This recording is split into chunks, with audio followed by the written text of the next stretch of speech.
Le CERN, le Centre européen pour la recherche nucléaire, est à nouveau sous les feux de l'actualité avec un nouvel incident qui risque de ternir une fois de plus l'image de la prestigieuse organisation.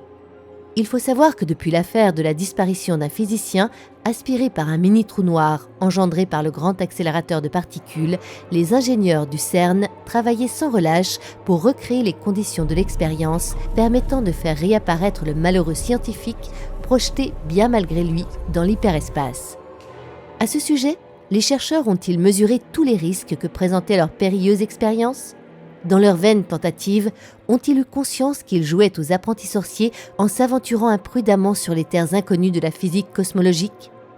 Toujours est-il que les galeries techniques du CERN sont depuis le siège de terrifiants phénomènes dignes des plus grands films fantastiques d'anticipation. Des insectes parasites géants s'apparentant à la famille des arachnides ont envahi par centaines les couloirs du centre de recherche à l'occasion du déclenchement de nouveaux mini-trous noirs créés par le grand collisionneur de hadrons. Surgissant à la faveur de la création de ces singularités cosmologiques, ces affreuses bestioles possèdent des dimensions terrifiantes de plusieurs mètres d'envergure et n'hésitent pas à s'attaquer au personnel afin de satisfaire leur vorace appétence pour la chair humaine. Pour l'instant, la colonie reste confinée dans les galeries du CERN, mais devant l'accroissement du nombre d'arachnides à chaque nouveau fonctionnement de l'accélérateur de particules, les portes des galeries donnant sur l'extérieur pourront-elles encore longtemps résister à l'assaut des horribles insectes ?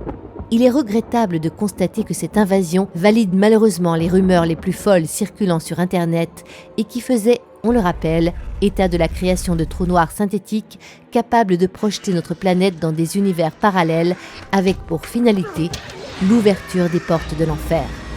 Devant cette situation qui risque à très court terme de devenir incontrôlable, les forces armées de l'OTAN évoquent l'utilisation de l'arme nucléaire pour sceller le passage sur l'au-delà, malencontreusement ouvert par les expériences hasardeuses des scientifiques du CERN.